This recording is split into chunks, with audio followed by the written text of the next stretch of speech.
Hello, good morning students. आज हम लोग आज से क्लास 13 करेंगे। ठीक है।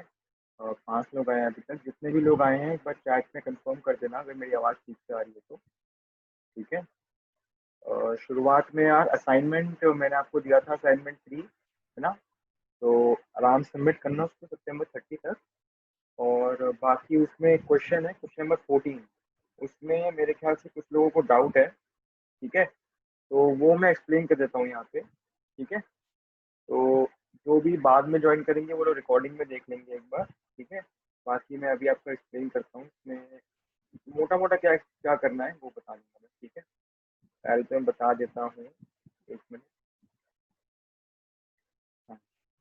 ठीक है, चलो पहले तो हम देख लेते हैं वो क्वेश्चन था क्या। ठीक है। देखिए ये वाला क्वेश्चन था, क्वेश्चन नंबर 14। और rectangular beam is 200 mm wide. ठीक है, 200 mm वाइड है। ठीक है, ये बी है।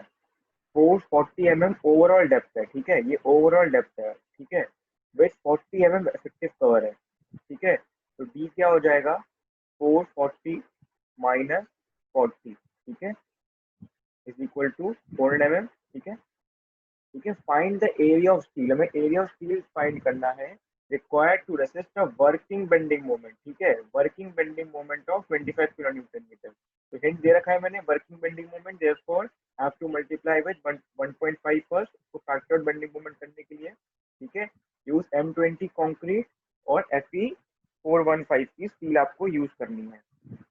ठीक है, चलिए तो मैं आपको बता देता हूँ इसमें क्या क्या है, और बाकी आपको एक शॉर्टकट ट्रिक बताऊंगा इसमें मैं। ठीक है, वो फॉर्मूला आप सभी लोग लिख लीजिएगा। ठीक है, सबसे पहली बात तो यार हम लोगों को इसमें बेंडिंग मोमेंट निकालना है। फैक्टर, फैक्टर मतलब नीचे यू आ जाएगा, तो 1.5 इंटू 25। ठीक है, तो क्या हो जाएगा उसका आंसर, 37.5 किलो न्यूटन मीटर। ठीक है, अब इसके लिए हमें डिजाइन करना है। तो क्या ये अंडर रीइंफोर्स्ड है या बैलेंस्ड है या ओवर रीइंफोर्स्ड है, ये कैसे पता लगेगा। हम एक्स हम लोग एक्स यू निकालेंगे। एक मिनट, हम लोग क्या करेंगे, इसमें एक्स यू निकाल नहीं सकते ना क्योंकि एरिया ऑफ स्टील तो पता नहीं है। तो हम लोग क्या करेंगे, हम लोग एम यू लिमिटिंग निकालेंगे। ठीक है, M U limiting. M U limiting कब निकलता है, जब एक्स यू लिमिटिंग बन जाता है कि नहीं, है ना। और उसका शॉर्टकट फॉर्मूला मैं डिराइव करवाया था आप लोगों को क्लास में भी और असाइनमेंट में भी दिया है मैंने, है कि नहीं। तो हम क्या करेंगे, देखिए Fe415 है और M20 है, तो इसके लिए क्या होता था, एम यू लिमिटिंग 0.138 FC के बी इंटू डी स्क्वायर, है कि नहीं, ये हो जाता है एम यू लिमिटिंग। ठीक है, तो ये आपका कुछ 88.32 किलो न्यूटन मीटर आएगा। तो ये मैंने आंसर में दिया हुआ है, मैंने बस हिंट दे रखा है कि आपका एम यू लिमिटिंग ये आएगा। तो हमारा जो फैक्टर्ड बेंडिंग मोमेंट है जो एक्सटर्नल लोड से आ रहा है is less than M U limiting, है ना। तो अगर ये होता है तो क्या होता है, हमारा बीम अंडर रीइंफोर्स, है कि नहीं, अंडर रीइंफोर्स होता है। ठीक है, तो अंडर रीइंफोर्स बीम में हम किसके साइड से मोमेंट ऑफ रेजिस्टेंस निकालते हैं, स्टील के साइड से निकालते हैं मोमेंट ऑफ रेजिस्टेंस। ठीक है, चलिए इसको क्लियर कर रहा हूँ मैं। ठीक है, तो हम क्या करेंगे, bending moment is equal to 0.87 F Y into A S T into D minus 0.42 X U, है कि नहीं। और एक्स यू का हमने वहां पे फिर फॉर्मूला डाला था कि एक्स यू क्या होता है हमारा, 0.87 F Y A S T upon 0.36 B into F C के, है कि नहीं, ये हमें डाला था फॉर्मूला। और यहाँ पे 0.42 भी है ना। उसके बाद हमारा ए एस टी का क्वाड्रेटिक इक्वेशन बनता है ना, फिर हम ए एस टी निकालते हैं उससे, है ना। तो इसका एक शॉर्टकट फॉर्मूला भी है। ठीक है, एक शॉर्टकट फॉर्मूला भी है, बताता हूँ मैं। ठीक है, अब ये शॉर्टकट फॉर्मूला बहुत ध्यान से यूज करना है, ये सिर्फ और सिर्फ अंडर इनफोर्स बीम के लिए है। ठीक है, only for under reinforced beam. ठीक है, ये शॉर्टकट ट्रिक जो है, ठीक है, इसमें आप डायरेक्टली निकाल सकते हो A S T is equal to 0.5 F C K upon F Y. ठीक है, नोटेशन तो पता ही है आपको, वन माइनस अंडर रूट में फिर से वन माइनस फिर 4.6 इंटू बेंडिंग मोमेंट फैक्टर, ठीक है, फैक्टर ये क्या था, 37.5 था ना, ये 37.5 था, है ना, upon F C K into B into D square, effective depth चाहिए, ठीक है, इफेक्टिव डेप्थ, ठीक है, इंटू बी इंटू डी, ठीक है। जितने भी लोग क्लास में है प्लीज इस फॉर्मूले को नोट डाउन कीजिए, और जो बाद में आएंगे वो रिकॉर्डिंग से नोट डाउन कर लेंगे, ठीक है। Only only for under reinforced beam, ठीक है, only for under reinforced beam, ठीक है ना। ये बैलेंस के लिए भी नहीं होता, ठीक है, और ओवर रीइंफोर्स्ड के लिए भी नहीं होता, it's only for under reinforced beam, ठीक है, only for under reinforced beam, ठीक है। वैल्यू तो पता ही है सबको ना, ये फॉर्मूला पता है ना, ये अंडर रूट है, ये 1 माइनस, ठीक है, ठीक है। तो ये एक शॉर्ट ट्रिक मैंने बता दी आपको एरिया ऑफ स्टील निकालने के लिए, जब आपका अंडर रीइंफोर्स सेक्शन होता है, ठीक है, अंडर रीइंफोर्स सेक्शन, ठीक है। इसको आप लोग नोट डाउन कर लीजिए, ठीक है। चलिए, तो फिर जो नहीं कर पाए वो रिकॉर्डिंग से कर लीजिएगा, ठीक है। अगर कोई डाउट आता है, आपको लगता है कि नहीं ये फॉर्मूला नहीं काम करता है इसमें, तो आप इस वाले क्वेश्चन में करके देखना, दोनों ही तरीके से आपका जो एरिया ऑफ स्टील आएगा। हाँ यार, एग्जाम में देखो, एग्जाम में यूज कर सकते हैं कि नहीं तो मैं कंफर्म कर दूंगा एक बार मैम से पूछ के, ठीक है। वैसे ये फॉर्मूला तो वैलिड है, आप लोग कोई भी अगर अच्छी बुक से देखेंगे ना तो उसमें अंडर रीइंफोर्स्ड बीम में ये वाला फॉर्मूला यूज करते हैं काफी बुक्स में, ठीक है ना, ठीक है। इस तो इसलिए वैसे मैम वाला तरीका भी सही है, वो मैम वाला तरीका वो है, मतलब जो एग्जाम में आपका एप्लीकेबल होगा, एक्सेप्ट हो जाएगा, ठीक है। ये वाला फॉर्मूला मैं आपको शॉर्टकट के लिए बता रहा हूँ, चेक करने के लिए, कभी अगर चेक करना हो तो, बाकी मैम से पूछ के मैं कंफर्म कर दूंगा, ठीक है। तो आपको जो क्वेश्चन नंबर 14 है वो आप लोग मैम के तरीके से निकालना ही, क्वाड्रेटिक इक्वेशन बनाकर इस तरीके से भी निकालना, और देखना दोनों से ही आंसर आपका 280 आएगा, ठीक है ना, दोनों से आपका आंसर 280 आएगा, मैं चेक कर चुका हूँ, ठीक है ना। चलिए फिर मैं क्लियर कर रहा हूँ सब कुछ, ठीक है। तो जब पार्टिसिपेंट्स हो गए हैं तो मैं क्लास को स्टार्ट करता हूँ, ठीक है। चलिए, तो मैं जो हमारा लास्ट टॉपिक था ना लास्ट क्लास का, उसको पहले थोड़ा सा वो कर लेते हैं, रिवाइज कर लेते हैं, उसके बाद मैं अपना शुरू कर दूंगा, ठीक है। हमने shear strength of concrete beam पढ़ा था, क्या होता है वो, टाउ सी, है कि नहीं, और टाउ सी किस किस पे डिपेंड करता है, हमारा ग्रेड ऑफ कंक्रीट पे, ना, ग्रेड ऑफ कंक्रीट, और किस पे डिपेंड करता था, एरिया ऑफ टेंशन स्टील, ठीक है, टेंशन बहुत important, area of tension steel, ठीक है, टेंशन। तो सिंपली सपोर्टेड बीम में टेंशन कहाँ होती है, नीचे, तो टेंशन स्टील कहाँ पर देंगे, नीचे, ठीक है। तो सिंपली सपोर्टेड बीम में एरिया ऑफ स्टील जो न्यूट्रल एक्सिस के नीचे होता है, नीचे मतलब टेंशन एरिया में, उसको हम एरिया ऑफ स्टील का परसेंटेज, ठीक है, का परसेंटेज, ठीक है। ये कैसे निकाल सकते को पता है, A S T upon B D into 100, सबको पता ही है, ठीक है ना। आपको क्वेश्चन में ए एस टी गिवन रहेगा, बी डी भी गिवन रहेगा, ठीक है, तो ये निकालना है, रेट ऑफ कॉन्क्रीट भी गिवन रहेगा, इन दोनों के कॉम्बिनेशन से जो आपका टाउ सी बनता है वो आपको टेबल से निकालना है, वो टेबल मैंने दिखाया था पिछले क्लास में, अभी दिखा देंगे, अभी हाँ भी दिखा देंगे रिवाइज करते समय, ठीक है। तो ग्रेड ऑफ कॉन्क्रीट और परसेंटेज ऑफ स्टील पे हमारा डिपेंड करता है टाउ सी, ठीक है। ये तो सबको समझ में आ गया, ठीक है। चलिए नेक्स्ट स्लाइड में चलते हैं रिवाइज करने के लिए। उसके बाद क्या था हमारा, फिर हम लोग आई एस कोड रिकमेंडेशन शुरू किए थे, ठीक है। चलिए मैं यहीं से स्लाइड शो यूज करता हूँ, ठीक है।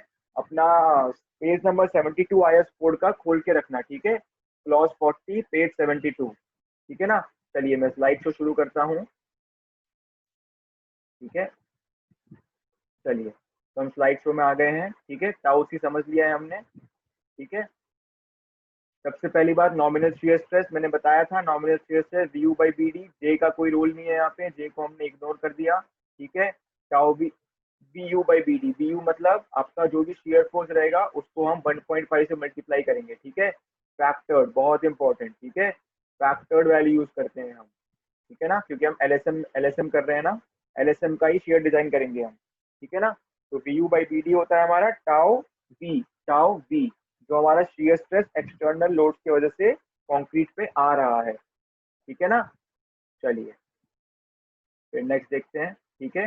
फिर design shear strength of concrete without reinforcement, ठीक है, यही मैंने बताया था, इसी की वैल्यू क्या होती है, टाउ सी, ठीक है, ठीक है, और वो किस किस पे डिपेंड करता है हमने बताया था, कंक्रीट के ग्रेड पे, कंक्रीट ग्रेड और परसेंटेज ऑफ टेंशन रीइंफोर्समेंट, ठीक है, इन दोनों पे डिपेंड करता है। ठीक है, चलिए ये तो पता है हमें। ठीक है, टाउ वी एंड टाउ सी, इन दोनों को हम कंपेयर करते हैं। ठीक है, इन दोनों को हम कंपेयर करते हैं, उसके हिसाब से हमारा शीयर रीइंफोर्समेंट कैसा होगा हम डिसाइड करते हैं। ठीक है, तो हम देखते हैं कैसे डिसाइड करते हैं, कैसे कंपेयर करते हैं, आज समझेंगे। ठीक है क्लास में। चलिए, टेबल 19 आईएस का 456, ठीक है, ये आप देख लेना। टेबल 19 आपका, एक सेकेंड देख लेते हैं कहाँ पर है टेबल 19, मेरे ख्याल से आपका यहाँ पर है टेबल 19, ये है आपका। ठीक है, अब देख पा रहे हैं ना टेबल 19। ठीक है, आप टेबल 19 पेज नंबर 73 पे है। ठीक है ना, इसमें देखिए ये S 100 into A S by B D, ये आपका परसेंटेज टेंशन रीइंफोर्समेंट है ना, और ये आपका कंक्रीट का ग्रेड है। ठीक है, तो इन दोनों के कॉम्बिनेशन की वजह से एक हमारे टाउ सी की वैल्यू मिलती है। ठीक है, ये जो वैल्यूज हैं ये सारे टाउ सी के वैल्यूज हैं। ठीक है, design shear strength of concrete, ठीक है, टाउ सी। ठीक है ना, चलिए क्लियर करता हूँ मैं, फिर से हम पावर पॉइंट पे आते हैं। ठीक है, यहाँ तक समझ लिया सब लोगों ने। चलिए नेक्स्ट स्लाइड में चलते हैं। ठीक है, चलिए, तो ये टेबल में दिखाई थी अभी अभी आपको। ठीक है, मैंने यहाँ पे जो भी मैंने आईएस कोड से लिया है, कोई भी टेबल्स है जो आईएस कोड में गिवन है, सब मैंने यहाँ पे लिखा हुआ है। ठीक है, क्लॉज 40 पेज 72 आईएस 456। ठीक है, आईएस 456 2000 ही यूज करना, ठीक है ना, उससे पुराना कोई मत यूज करना। ठीक है ना, चलिए, वैसे तो आपको पुराना मिलेगा भी नहीं। ठीक है, तो ये देखिए design shear strength of concrete, ठीक है, टाउ सी, कंक्रीट ग्रेड और परसेंटेज। यहाँ पर आप कंक्रीट ग्रेड है हॉरिजॉन्टल वाले रो में, और ये जो कॉलम है ये आपका percentage of tension reinforcement, longitudinal tension reinforcement. ठीक है, बहुत इंपॉर्टेंट। ठीक है, तो इन दोनों के कॉम्बिनेशन की वजह से आपको टाउ सी के वैल्यूज मिलते हैं। ठीक है, ये आपके टाउ सी के वैल्यूज हैं सारे। ठीक है ना, चलिए, तो इस स्लाइड से आगे जाने से पहले किसी का डाउट आया शायद पूछ लेते हैं, एक बार रिपीट करना। रिपीट देखो, हाँ, इस टेबल में आपके टाउ सी की वैल्यूज गिवन है। ठीक है, टाउ सी के वैल्यूज। ठीक है, तो आपका ये कंक्रीट ग्रेड है, जैसा आपको क्वेश्चन में अगर गिवन रहेगा M20, समझ लीजिए M20 गिवन है, तो क्या यूज करेंगे, M20 पे आ गए हम पहले तो। उसके बाद बोलेंगे परसेंटेज टेंशन रीइंफोर्समेंट जो है ना वो 0.25% है, समझ लीजिए इस पे 0.25 पे आ गए हम, तो दोनों वैल्यूज को कैच कर लिया हमने। ठीक है, तो पहले तो M20 के रो में जाएंगे, हम इस रो में काम कर रहे हैं, इस कॉलम में M20 हमें देगा कॉलम। ठीक है, और 0.25 देगा हमें रो। ठीक है, तो जहां पर इंटरसेक्ट करेंगे, कहाँ पर इंटरसेक्ट किया, यहाँ पर। ठीक है, तो ये हमारा टाउ सी का वैल्यू हो जाएगा। ठीक है, पहले तो हम टाउ वी निकाल लेंगे। ठीक है, टाउ वी निकाल लेंगे हम B U by B D से, बी यू, ठीक है ना, फैक्टर्ड, बहुत इंपॉर्टेंट, फैक्टर्ड। ठीक है ना, बी हमारा विड्थ है और डी हमारा इफेक्टिव डेप्थ है। ठीक है, इफेक्टिव डेप्थ। ठीक है, तो टाउ भी निकाल लेंगे, टाउ सी निकाल लेंगे, दोनों को हम कंपेयर करते हैं। उसके बाद देखते हैं कि शियर रीइंफोर्समेंट, मतलब जो शियर स्टिरअप देते हैं हम कैसे यूज करेंगे, कितने एरिया का यूज करेंगे, कितना उसमें स्पेसिंग होगी। ठीक है ना, तो वो हम देखेंगे अभी आज की क्लास में देखेंगे। ठीक है, आई होप समझ में आ गया है। ठीक है, ठीक है, चलिए फिर आगे बढ़ते हैं हम।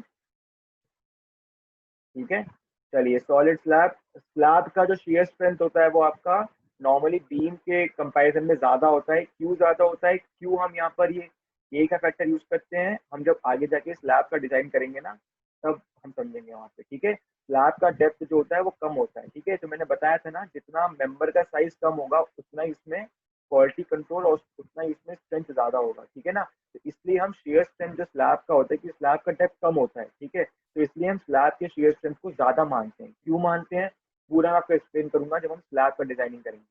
ठीक है, चलिए, फिर मैक्सिमम शेयर स्ट्रेस, मैंने आपको 3 शेयर स्ट्रेस के वैल्यूज बताए समझाए थे ना। एक था टाउ सी जो होता है आपका डिजाइन शेयर स्ट्रेंथ, एक आता है टाउ वी जो होता है आपका B U by B D, ठीक है, नॉमिनल शेयर स्ट्रेस, और एक होता है टाउ सी मैक्स। ठीक है, बहुत इंपॉर्टेंट। ठीक है, ये तीनों ही हमें क्वेश्चन की शुरुआत में निकालना होता है, यही डिसाइड करता है कि क्वेश्चन को आगे बढ़ाना है कि नहीं बढ़ाना है। ठीक है, इन केस आपने टाउ वी निकाला और आपने देखा जो टाउ सी मैक्स की वैल्यू है, ठीक है, टाउ सी मैक्स से भी ज्यादा है, टाउ सी मैक्स से भी ज्यादा है।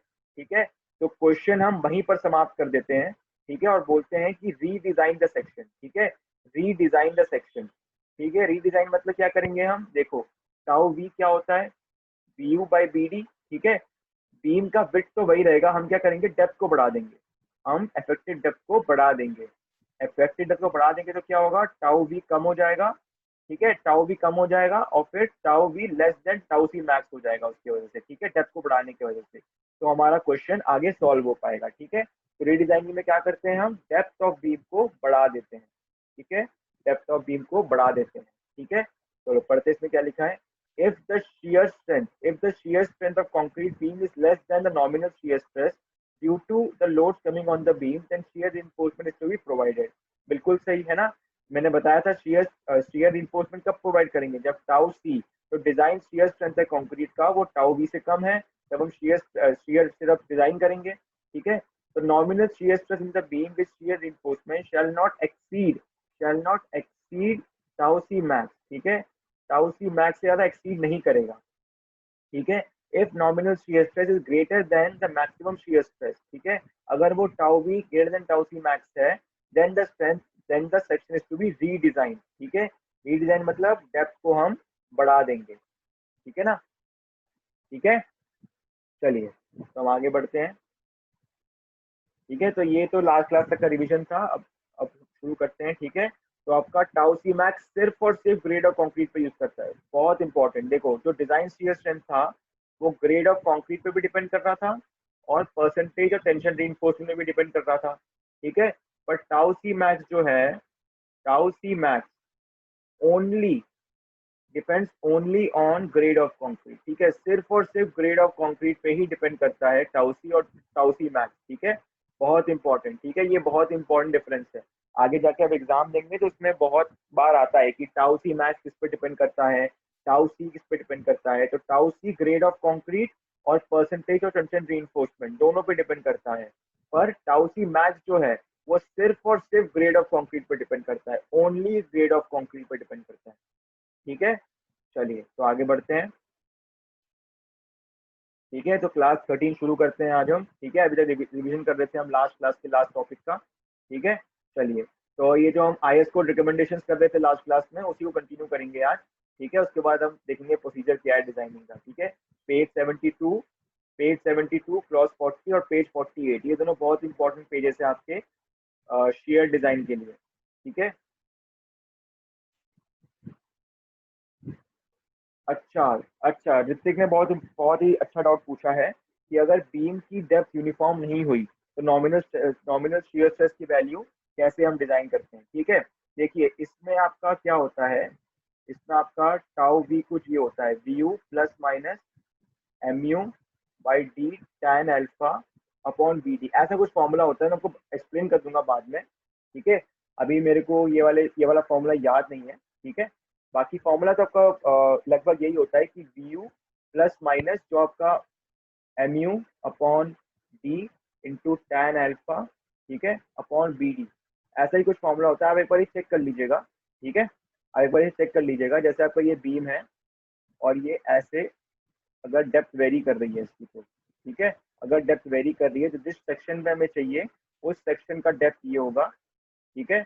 और फिर हम टैन अल्फा हमारा ये वैल्यू होता है, ठीक है, ये जो डिग्री होती है इससे ये होता है हमारा टैन अल्फा, ठीक है, ठीक है। मैं आपको बता दूंगा ये नेक्स्ट क्लास में या फिर मैं इसको शेयर कर दूंगा ग्रुप पे, ठीक है। बाकी ये आपके एग्जाम के लिए इतना इंपॉर्टेंट नहीं है, एग्जाम में मोस्ट प्रोबेबली नहीं आएगा, अगर आ रहा होगा तो मैं आपको ये भी पढ़ा दूंगा, ठीक है। चलिए तो हम चलते हैं आगे, ठीक है। बाकी IS कोड में ही मिल जाएगा ये आपको, ठीक है, IS कोड में भी देख लेंगे एक बार कहाँ पर है, ठीक है, IS कोड का ही फॉर्मूला है ये, ठीक है ना। चलिए तो हम आगे बढ़ते हैं, ठीक है। इसको पढ़िए एक बार सब लोग, अभी इसको एक्सप्लेन करता हूँ, एक बार आप पढ़ के देखिए कि आपको समझ में आ रहा है कि नहीं, ठीक है। देखिए क्या लिखा है, मिनिमम शेयर रिइंफोर्समेंट, बहुत इंपॉर्टेंट। अगर देखिए मैंने क्या कहा था, टाउ बी निकालेंगे और टाउ सी निकालेंगे, ठीक है। अगर tau v is greater than tau c, ठीक है, तो जितना टाउ वी टाउ सी से बड़ा है उसके लिए हम क्या डिजाइन कर देंगे, शेयर रिइंफोर्समेंट, उसके लिए हम शेयर रिइंफोर्समेंट डिजाइन कर देंगे। बट अगर tau we less than tau c है, ठीक है, टाउ सी क्या था हमारा, design shear strength of concrete without without shear reinforcement, without shear reinforcement, ठीक है, मतलब शियर रिइंफोर्समेंट के बिना इतना शियर स्ट्रेस तो कंक्रीट झेल लेगा, ठीक है। पर अगर इससे भी कम है हमारा नॉमिनल शियर स्ट्रेस, जो हमारा VU बाई BD है, अगर इससे भी कम है, ठीक है, तो हम क्या करेंगे, तब भी हम शियर रिइंफोर्समेंट देते हैं, बट कितना देते हैं, मिनिमम शियर रिइंफोर्समेंट, ठीक है, मिनिमम शियर रिइंफोर्समेंट, क्योंकि हमें डक्टिलिटी जो है कंक्रीट की, वो हमें कंक्रीट का जो बिहेवियर है वो अनसर्टेन है, ठीक है, हमें अच्छे से पता नहीं है कि कंक्रीट कैसे एग्जैक्टली बिहेव करता है, ठीक है, तो इसलिए हम तब भी मिनिमम शियर रिइंफोर्समेंट वो भी स्टिरअप के फॉर्म में ही देते हैं, in the form of stirrup provide करेंगे, ठीक है। तो ये मोटा मोटा एक्सप्लेन कर दिया, ठीक है। चलिए, minimum shear reinforcement has to be provided even when tau v is less than tau c, ठीक है, given in table F.1 as recommended by clause 40.3, ठीक है। एक बार आप पेज 72 में और पेज 48 दोनों में ये गिवन है, ठीक है। पेज 48 में आपका फॉर्मूला है इसका, ठीक है, पेज 48 में फॉर्मूला है आपका, मैं आपको एक मिनट दिखाता हूँ फॉर्मूला, आपके IS कोड सबके खुले हुए हैं ना, पेज 48 प्लीज खोलना एक बार, ठीक है। हाँ, ठीक है, सबको दिख रहा है ना ये IS कोड, ठीक है, मैं वहाँ पहुँच रहा हूँ, ठीक है। तो ये देखिए मिनिमम शियर रिइंफोर्समेंट, ठीक है, मिनिमम शियर रिइंफोर्समेंट का ये फॉर्मूला है, ठीक है, इसको आप मार्क कर लीजिएगा पेंसिल से ताकि आप अपने एग्जाम में ढूंढ पाए इसको, ठीक है। पेज 48 एंड पेज 72 सबसे ज्यादा इंपॉर्टेंट है, ये पेज 48 में है, ठीक है, पेज 48 में आपका मिनिमम शियर रिइंफोर्समेंट का फॉर्मूला है, ठीक है। इससे जो आपका एरिया ऑफ सिरप आता है, ये आपका मिनिमम एरिया ऑफ स्टील आता है, ठीक है, minimum area of shear reinforcement, ठीक है, ठीक है। अगर आपको अच्छे से नहीं दिख रहा है, अभी PPT में और बड़ा दिखेगा ये, ठीक है ना, PPT में और बड़ा दिखेगा ये, ठीक है, अभी फॉर्म अभी आएगा PPT में फॉर्मूला ये, ठीक है। चलिए देखिए, ASB upon BSB greater than और equal to ASV upon BSV is greater than और इक्वल टू 0.4 अपॉन 0.87 FY, ठीक है। मैं आपको नोटेशन यहाँ पे गिवन ही है, ये विड्थ है आपकी, ठीक है, जो क्वेश्चन में गिवन रहेगी, ठीक है, ये हमें फाइंड आउट करना पड़ेगा, ठीक है, फाइंड आउट करना पड़ेगा, या तो फाइंड आउट करना पड़ेगा, या तो हम क्या करेंगे, ये कैसे, इसको दो चीजों के लिए यूज करते हैं, एक तो मिनिमम शियर रिइंफोर्समेंट निकालने के लिए और एक हमें स्पेसिंग निकालने के लिए, ठीक है। तो कब हम इसको मिनिमम शियर रिइंफोर्समेंट निकालने के लिए करते हैं और कब हम इसको स्पेसिंग निकालने के लिए करते हैं, वो दोनों को हम समझेंगे, ठीक है ना। तो ये आपका फॉर्मूला है, अभी बस इसको फॉर्मूले को ध्यान रखिए, क्वेश्चन में यूज करेंगे वो समझ में आएगा क्वेश्चन फॉर्मूले को कैसे यूज करना है, ठीक है ना। और ये बहुत इंपॉर्टेंट है, जो भी आपके शियर रिइंफोर्समेंट के जो भी फॉर्मूले हैं, ठीक है ना, उसमें जो FY की वैल्यू है ना, वो कभी भी ग्रेटर देन 415 न्यूटन पर mm स्क्वायर नहीं हो सकती, ठीक है ना। तो वैसे तो जो शियर स्टिरअप यूज करते हैं हमेशा Fe415 या उससे कम का यूज करते हैं, बट इन केस क्वेश्चन आपको क्वेश्चन में ट्रिक हो कि वो बोले कि नहीं हम तो Fe500 स्टील यूज कर रहे हैं स्टिरअप के लिए, तो तब भी FY है जितने भी आपके शियर रिइंफोर्समेंट, सिर्फ और सिर्फ शियर रिइंफोर्समेंट के फॉर्मूले के लिए एप्लीकेबल है, ठीक है ना, और कहीं मत अप्लाई कर देना इसको। जितने भी शियर रिइंफोर्समेंट के फॉर्मूले हैं उसमें जो FY की वैल्यू है वो कभी भी 415 न्यूटन पर mm स्क्वायर से ज्यादा नहीं डालेंगे आप, ठीक है। अगर Fe250 है 250 डालिए, ठीक है, Fe415 है 415 डालिए, बट अगर Fe415 से ज्यादा है तो FY की वैल्यू फिर भी आप 415 ही डालेंगे, ठीक है। शियर रिइंफोर्समेंट के फॉर्मूले में FY की value is never taken to be greater than 415, ठीक है, यहाँ पे लिखा हुआ है characteristic strength of this stirrup reinforcement in newton पर mm square which shall not be greater than 415 newton पर mm स्क्वायर, ठीक है, बहुत इंपॉर्टेंट है, ठीक है, ध्यान रखना, ये भी क्वेश्चंस में आता है, ठीक है। चलिए ये स्लाइड खत्म होती है, इस स्लाइड को देखिए, बाकी मैं डाउट देखता हूँ किसी को कुछ आया है कि नहीं। तो जो आपने MCQ भेजे थे उसमें कुछ क्वेश्चन पूछने थे, वो आपको क्लासरूम पर ही लिख दीजिए। सर आपकी आवाज़ का आज तो ध्यान ही बोल रही है, मेरी आवाज़ कम आ रही है, जरा प्लीज ये बोलना कि मेरी आवाज़ कम आ रही है क्या। हाँ, देखिए LSM और WSM में जो शेयर डिजाइन है वो ऑलमोस्ट आपका VU बाई BD जो है इसी पे डिपेंड करता है, ठीक है। बाकी आप WSM की चिंता मत कीजिए, WSM आपके पेपर में भी ज़्यादा नहीं आएगा WSM, ठीक है, थोड़ा कम आ रहा है। अच्छा एक मिनट, हाँ एक काम करता हूँ मैं, एक काम स्पीकर। हाँ अब बताओ, अब आवाज अब कैसे आ रही है? आवाज और कम हो गई है कि अब थोड़ी बड़ी है आवाज? चैट पे बता दो।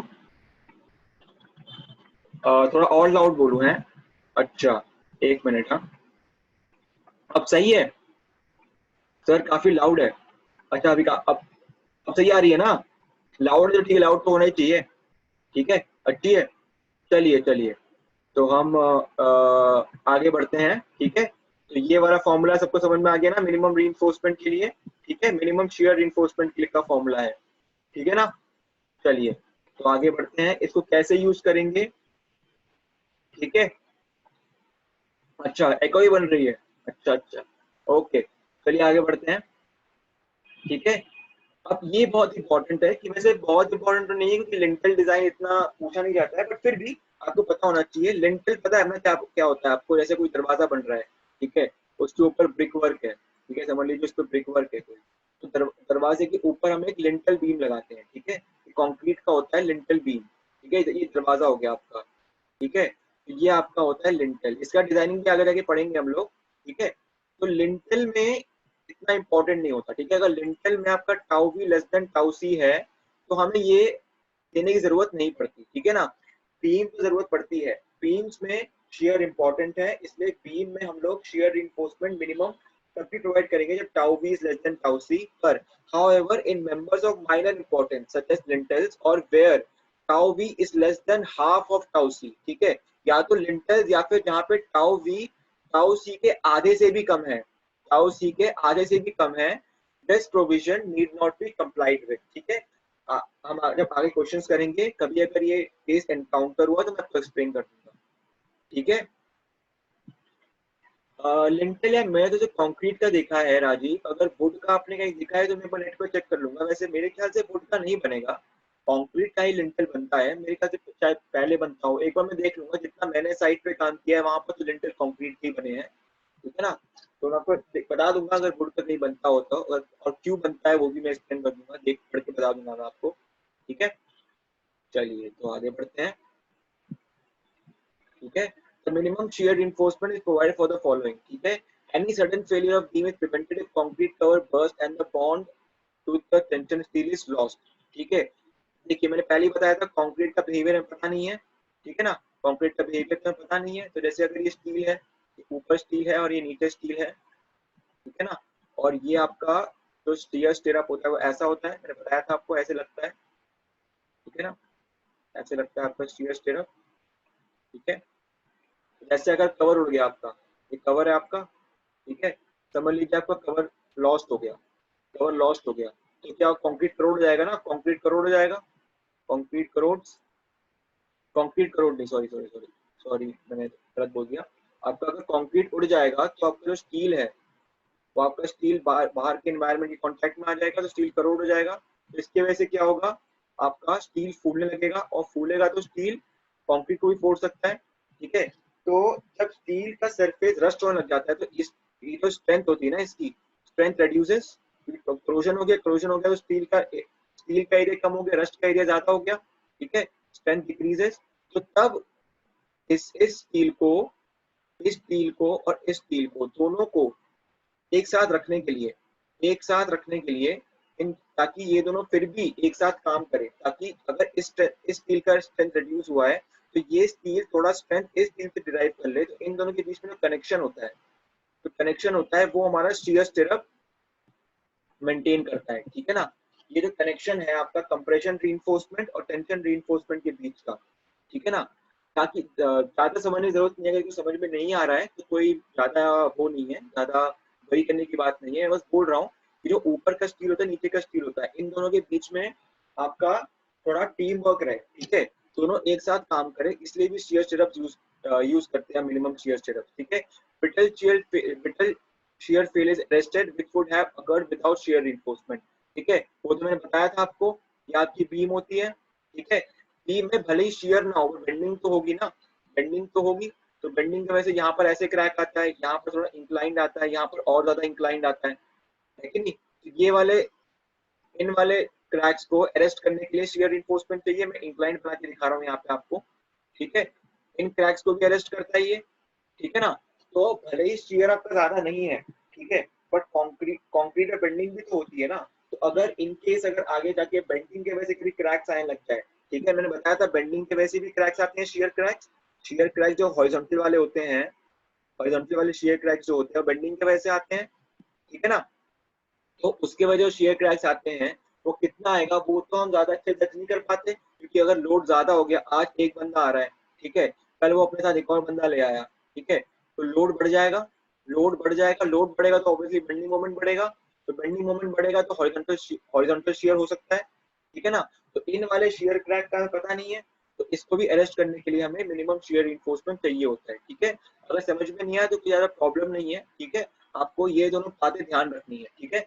Any sudden failure of beam is prevented if concrete cover bursts and the bond to tension is lost. ठीक है, brittle shear failure is arrested which would have occurred without shear reinforcement. ठीक है, चलिए किसी को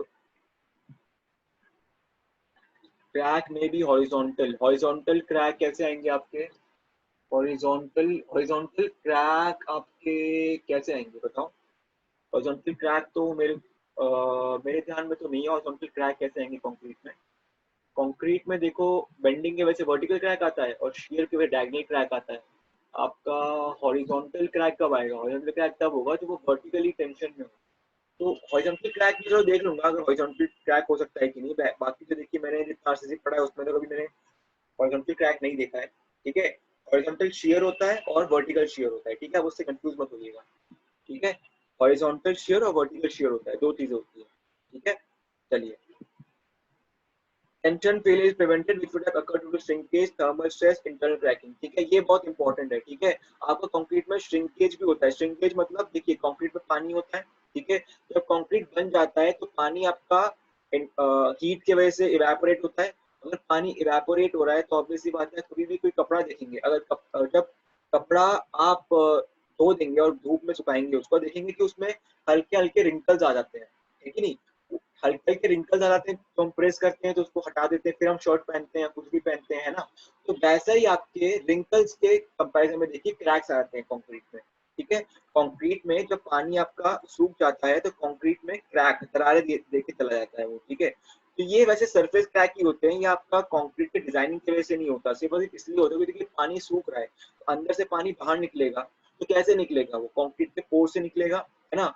तो वो जब कंटिन्यूअसली सेम पोर्ट से पानी निकले जा रहा है तो वो एक तरीके का क्रैक, एक दरार बना देता है उसमें, ठीक है ना। तो ये दरार आपका श्रिंकेज की वजह से होता है, ठीक है। श्रिंकेज क्यों, जब वाटर इवेपोरेट होता है, ठीक है। थर्मल स्ट्रेसेस मैंने बताया था आपका टेम्परेचर की वजह से होता है, ठीक है, टेम्परेचर की वजह से, ठीक है। और ये मैंने बताया था टू होल्ड द रीइंफोर्समेंट बहुत इंपॉर्टेंट, ठीक है। ऐसे आपका बीम है तो आप पहले रीइंफोर्समेंट लगाते हैं, उसके बाद आप बीम का कंक्रीट पोर करते हैं, ठीक है। तो रीइंफोर्समेंट के बीच में एक यूनिफाइड बिहेवियर रहे, ये स्टील इस स्टील से जुड़ा रहे और ये हटे ना अपने अपने जगह से, ठीक है। तो उसके लिए हम लोग स्टिरप्स यूज करते हैं ताकि ये दोनों यूनिफाइड बिहेवियर में एक साथ रहे, और जब कंक्रीट पोर किया जाए तो वो स्टील अपने जगह से हट ना जाए, ठीक है ना। चलिए ये स्लाइड खत्म होता है। Max spacing and vertical and incline stirrup की कितनी होती है, देखिए यार मैक्सिमम वर्टिकल में आपका 0.75 डी होता है और इंक्लाइन में आपका डी होता है, ठीक है। बाकी मैं आपको बता दूंगा कि कितना होता है, और हम क्या उसको, और 300 mm उसका आपका मैक्सिमम होता है, ठीक है, उससे ज्यादा कभी नहीं होना चाहिए। तो भी हम आप ये आगे जाके डिजाइनिंग पढ़ेंगे ना तो उसमें बता दूंगा आपको, ठीक है ना। मैं उसमें फॉर्मूला ही बताऊंगा स्टिरअप के लिए, इंक्लाइन वर्टिकल सबके लिए, और स्पेसिंग बता दूंगा, ठीक है। बस नेक्स्ट टू नेक्स्ट स्लाइड ही है वो, ठीक है। चलिए मैक्सिमम स्पेसिंग, ठीक है, ये आपको अभी अभी इसने पूछी थी, ऋतिक ने पूछी थी, तो वही हम एक्सप्लेन करेंगे अभी, ठीक है। आपका देखिए जो भी मैं बताता हूँ इन सब में आप प्लीज ये भी दीजिए कि कौन से पेज नंबर पे है, ठीक है ना। ये सब आप क्लॉज अपने पेन से नहीं, पेंसिल से मार्क कर देना, ठीक है। हाँ बिल्कुल है, बेंटअप बार में एंगल 45 टू 90 वेरी करता है, ठीक है। वैसे तो हम थ्रू आउट बीम में 45 दे देते हैं, बट वैसे थ्योरेटिकली डिजाइन के अकॉर्डिंग हमें उसका जो इंक्लिनेशन है वो वेरी करना चाहिए, ठीक है, क्योंकि हमने देखा ही था जो क्रैक होता है वो सपोर्ट पे 45 होता है, मिडिल में आपका 90 पे होता है, और मिडिल से लेके सपोर्ट के बीच में 90 और 45 के बीच में वेरी करता है, ठीक है।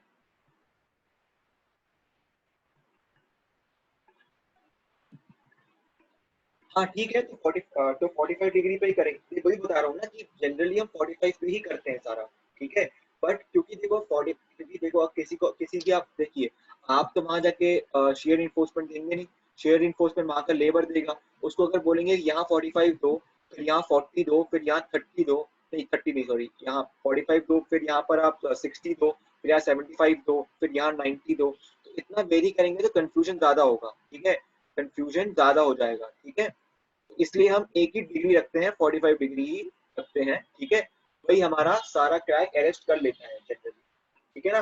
जब आगे जाके डिजाइनिंग करेंगे ना, उसमें हम पढ़ेंगे 45 डिग्री कब इंक्लाइन में देते हैं, ठीक है, और 90 डिग्री हम कैसे वर्टिकल में देखते हैं, मैक्सिमम स्पेसिंग में भी समझ जाएंगे आप, ठीक है। फर्दर क्लॉज 26.5.1.5, ठीक है, ये आपका पेज नंबर 47 में है, ठीक है, पेज 47 आप खोल के बैठना, ठीक है। Stipulates that the maximum spacing of shear reinforcement measured along the axis of the member, along the axis of the member मतलब ये देखिए एक्सिस, ये है आपका एक्सिस, ठीक है, इसके along the axis, ठीक है, along the axis, जैसे समझ लीजिए ये आपका बीम बना दिया मैंने, ये आपके shear reinforcement है, समझ लीजिए, ठीक है। तो इन दोनों के बीच में ये होती है आपकी स्पेसिंग, ठीक है। और ये स्पेसिंग, ये आपका वर्टिकल स्टिरअप है, ये आपका वर्टिकल स्टिरअप है, तो ये जो स्पेसिंग है should not be greater then 0.75 D, ठीक है। डी क्या होता है, डी पता ही आपका इफेक्टिव डेप्थ होता है, ठीक है, इफेक्टिव डेप्थ का 0.75 टाइम्स, ठीक है, इससे ज्यादा स्पेसिंग नहीं होनी चाहिए, ठीक है ना, ठीक है। 0.75 d for vertical stirrups and d for incline stirrups, ठीक है। इंक्लाइन स्टिरअप के लिए हम स्पेसिंग ज्यादा क्यों रख रहे हैं और डी ही क्यों रख रहे हैं हम इसमें, ये आपको एक मिनट में एक्सप्लेन करता हूँ, फिर ये सेशन कंप्लीट हो जाएगा, फिर हम एक अगला सेशन लगाएंगे, ठीक है। आपको फटाफट एक्सप्लेन करता हूँ इसको मैं, बाकी कहीं पूछेंगे नहीं, बस कंसेप्चुअल क्लैरिटी आप में होनी चाहिए, ठीक है। जैसे ये आपकी बीम है, ठीक है, आपका सपोर्ट है, ठीक है, ये आपका सपोर्ट है, ये आपका सपोर्ट है, ठीक है। मैंने क्या बताया था, सपोर्ट में क्रैक कैसा होता है 45 डिग्री पे, मान लीजिए आपका क्रैक है, ठीक है, यहाँ पे क्रैक बन रहे हैं, कितने डिग्री बन रहे हैं 45 डिग्री पे, ठीक है। और ये आपका डेप्थ क्या है, ये डेप्थ क्या है बताओ, ये डी है ना, ये डी है, ठीक है। अब बताइए tan 45 की वैल्यू कितनी होती है, tan 45 की वैल्यू डी होती है ना, सॉरी डी नहीं होती, क्या कर रहा हूँ मैं, 1 होती है ना, 1 होती है ना, ठीक है। और tan 45 क्या होता है, परपेंडिकुलर बाई बेस, ठीक है। तो समझ लीजिए ये एक ट्राइंगल बना आपका यहाँ पे, ठीक है, ये ट्राइंगल बना ए बी सी, ठीक है। तो ये आपका परपेंडिकुलर है, ये आपका बेस है, ये आपका बेस है, ठीक है। तो ये भी क्या हो जाएगा, इसका ही वैल्यू क्या हो जाएगा, डी हो जाएगा ना इसका ही वैल्यू, है कि नहीं। तो हम इस यहाँ से ये समझ रहे हैं कि जो आपका सपोर्ट पे जो शेयर क्रैक होता है ना 45 डिग्री पे होता है, और कहाँ तक होता है वो डी डिस्टेंस तक, डी क्या है हमारा इफेक्टिव डेप्थ डिस्टेंस तक होता है, ठीक है, डी डिस्टेंस तक। तो हम लोग इसको अरेस्ट करने के लिए, इसको रोकने के लिए क्या करते हैं, स्टिरअप्स देते हैं, शेयर स्टिरअप्स, ठीक है, ऐसे शेयर स्टिरअप्स देते हैं, ठीक है। तो हम क्या मेक श्योर करते हैं कि अपना एक अपना हर एक क्रैक जो है ना वो एटलीस्ट तो ये जो अपने शेयर रिइंफोर्स स्टिरअप्स दिए हैं हमने, तो हर एक क्रैक को एटलीस्ट 2 स्टिरअप तो झेल ले, ठीक है। तो हर एक क्रैक के अगेंस्ट कम से कम 2 स्टिरअप तो हम दे देते हैं, है ना। तो इसलिए इनके बीच का डिस्टेंस कितना है, अगर इनके बीच का डिस्टेंस हमारा 0.75 डी से ज्यादा नहीं हो सकता, तो ऑब्वियसली जो हमारा शेयर क्रैक का डिस्टेंस है डी, उसमें 2 शेयर रिइंफोर्समेंट आ गए कि नहीं आ गए, आ गए कि नहीं आ गए, आ गए ना। तो इसलिए हम इंश्योर करते हैं कि कम से कम हर एक क्रैक को 2 शेयर रिइंफोर्समेंट तो झेल ले, ठीक है ना। ये हमारा क्रैक है, ठीक है, ये क्रैक है हमारा, ठीक है, और ये हमारे शेयर रिइंफोर्समेंट है, ठीक है, समझ गए ना कॉन्सेप्ट को, ठीक है, ठीक है। तो बता दिया ना मैंने आपको ये इस डायग्राम। चलिए तो फिर सेशन 2 में स्टार्ट कर देता हूँ, ठीक है, बंदे आते रहेंगे, मैं आपको बस लास्ट वाला टॉपिक था, ये अपना बीम था, ठीक है ना। और जो हमारे क्रैक्स थे ऐसे बन रहे थे यहाँ पे, है कि नहीं, ऐसे 45 डिग्री पे क्रैक्स बन रहे थे हमारे, ठीक है ना, 45 डिग्री पे, और ये हमारा इफेक्टिव डेप्थ था डी, है ना। तो फिर हमने क्या किया था, हम क्या देते हैं इसको झेलने के लिए, हम इस क्रैक्स को डील करने के लिए क्या देते हैं, शेयर रिइंफोर्समेंट देते हैं, ठीक है, ठीक है, शेयर रिइंफोर्समेंट देते हैं। तो ये हमारा शेयर रिइंफोर्समेंट है, शियर रिइंफोर्समेंट, ठीक है। और ये जो है हमारे क्रैक्स हैं, ठीक है। 45 डिग्री पे होता है, tan 45 की वैल्यू 1 होती है ना। तो परपेंडिकुलर की वैल्यू है वही बेस की वैल्यू होगी, ठीक है। तो ये हमारा एक शियर क्रैक का डिस्टेंस हो गया जहाँ तक वो प्रोपगेट करता है, कहाँ तक करता है, डी डिस्टेंस तक, ठीक है। तो हमारे वर्टिकल शियर रिइंफोर्समेंट है, इसमें हमारा वर्टिकल शियर रिइंफोर्समेंट का जो मैक्सिमम डिस्टेंस है हम क्या रखते हैं, जो मैक्सिमम डिस्टेंस हमारा शियर रिइंफोर्समेंट के बीच में वो क्या रखते हैं हम, 0.75 डी, ठीक है ना। ताकि हमारे जो क्रैक है, हर एक क्रैक को डील करने के लिए कम से कम 2 शियर रिइंफोर्समेंट तो होने चाहिए, ठीक है ना। समझ गए ना, समझ गए ना। इसलिए हमारा जो मैक्सिमम स्पेसिंग है वो हमेशा हमारा डी के ऊपर डिपेंड करता है, ठीक है। 0.75 डी किसके लिए होता है, वर्टिकल सिरप के लिए, और इंक्लाइन सिरप के लिए डी होता है, ठीक है। और आप बोलेंगे यार ये इंक्लाइन सिरप के लिए आपने कम क्यों यूज किया, ठीक है, उसके लिए भी 0.75 डी होना चाहिए था। तो आपको थोड़ा सा बता देता हूँ मैं, ठीक है। 45 डी यहाँ भी सपोर्ट है हमारा, यहाँ भी हमारा सपोर्ट है, यहाँ भी हमारा सपोर्ट है, ठीक है ना, यहाँ भी हमारा सपोर्ट है, ठीक है। तो यहाँ पर हम समझ लीजिए कि इसको इसको डील करने के लिए कैसे देंगे हम, इसको मैं अलग रंग से बनाता हूँ, ऐसे देंगे, ठीक है। नहीं, ये देंगे हम इंक्लाइन सिरप। इंक्लाइन सिरप आप देखेंगे, इंक्लाइन सिरप आपका ज्यादा एरिया देख लेता है, ठीक है। जैसे जैसे ये इंक्लाइन सिरप है तो इसने इतने एरिया के जितने भी क्रैक है उसको डील कर लिया उसके साथ, है ना। बट शियर सिरप तो बस जैसे आप देख लीजिए तो आपके ऐसे हैं, ठीक है। ये आपके दोस्त इंक्लाइन सिरप है तो कितना एरिया का क्रैक देख लिया आपने, इतने एरिया का क्रैक देख लिया, ठीक है ना। और आपके वर्टिकल सिरप होते हैं, समझ लें अगर ऐसे हैं तो जितना एरिया वर्टिकल सिरप देख पाते हैं क्रैक्स का वो कम होता है एज कम्पेयर टू इंक्लाइन सिरप, ठीक है। इंक्लाइन सिरप आपके ज्यादा एरिया ज्यादा लेंथ का क्रैक का डील करता है, ठीक है। इसलिए इसकी मैक्सिमम स्पेसिंग जो होती है, ठीक है, इसकी मैक्सिमम स्पेसिंग डी तक होती है, ठीक है ना, डी डिस्टेंस पर, ठीक है। डी पे क्यों डिपेंड करता है सब कुछ वो तो समझ लिया हम लोगों ने, ठीक है ना, क्योंकि 45 डिग्री पे शेयर क्रैक होता है, ठीक है, और tan 45 इज 1, ठीक है। चलिए आगे बढ़ते हैं। Design of shear enforcement when tau B exceeds बहुत इंपॉर्टेंट, ठीक है। Exceeds tau C shear enforcement is to be design and can be provided in the following form, ठीक है। कौन से फॉर्म में बताया था मैंने आपको, एक वर्टिकल सिरप होता है ना, एक वर्टिकल सिरप होता है और एक bent up bar along with syrup, ठीक है, बहुत इंपॉर्टेंट। बेंट अप बार क्या होता है मैंने बताया था आपको, टेंशन स्टील को हम बेंट अप करते हैं 45 डिग्री पे, ताकि, और कहाँ पर करते हैं, सपोर्ट्स में, क्योंकि सपोर्ट्स में शियर ज्यादा होता है, बेंडिंग मोमेंट कम होती है, ठीक है। तो शियर क्रैक को डील करने के लिए हम not more than 50% of tension steel को बेंट अप करते हैं, ठीक है। क्या करते हैं, बेंट अप, ठीक है, बेंट अप करते हैं 45 डिग्री पे ताकि वो शियर रिइंफोर्समेंट का भी काम कर जाए, ठीक है। 0.75 डी आपका मैक्सिमम स्पेसिंग है जो स्टिरअप्स के बीच में हो सकती है, ठीक है। आगे जाके हम क्वेश्चन करेंगे राजीव ना, समझ जाओगे आप, ठीक है। अभी अगर समझ में नहीं आ रहा कोई दिक्कत नहीं है, हम एक क्वेश्चन भी करेंगे आज तो आप समझ जाएंगे कि 0.75 डी यहाँ पे कैसे यूज किया, ठीक है, ठीक है। तो बेंटअप बार कभी भी अकेले यूज नहीं करते, बेंटअप बार हमेशा, अगर बेंटअप बार यूज कर रहे हैं तो वर्टिकल सिरप भी आपको यूज करना पड़ेगा उसके साथ, ठीक है ना, क्योंकि बेंटअप बार आपका जितना आपका शियर स्ट्रेस आ रहा है एक्सटर्नल से उसके हाफ से ज्यादा वो रेसिस्ट नहीं कर सकता बेंटअप बार, ठीक है। समझ में नहीं आई ये चीज तो मैं अगले स्लाइड में समझेंगे आप, ठीक है। जब डिजाइनिंग समझेंगे ना तो आप समझ जाएंगे कि मैं क्या बोल रहा हूँ, क्यों बेंटअप बार के साथ हमें वर्टिकल सिरप यूज करना पड़ता है, ठीक है। चलिए तो ये समझ गए आप, ठीक है। ये बहुत इंपॉर्टेंट फॉर्मूला है, ठीक है ना, बहुत इंपॉर्टेंट फॉर्मूला है, ठीक है। Page number 72 clause concrete please खोल के बैठिएगा, ये वाला फॉर्मूला प्लीज आप हाईलाइट कीजिएगा पेंसिल से, ठीक है, प्लीज हाईलाइट कीजिएगा क्योंकि बहुत इंपॉर्टेंट है शेयर डिजाइनिंग में, ठीक है ना, ठीक है। टाउ सी मैंने बताया था आपको, design shear strength of concrete without shear reinforcement, ठीक है। Grade of concrete and percentage of tensile reinforcement सब निकाल लेंगे, ठीक है। टाउ भी कैसे निकालेंगे आप, बी बाई बी डी, है ना। तो अगर आप बी डी को ऊपर ले गए और इससे मल्टीप्लाई करिए क्या आ जाएगा, बी आ जाएगा, है कि नहीं। तो वैसे ही आप अगर टाउ सी को इंटू बी और डी कर दोगे, ठीक है, ये क्या होता है, ये स्ट्रेस होता है ना, ये तो स्ट्रेस होता है, और ये क्या है, ये एरिया ऑफ कंक्रीट है,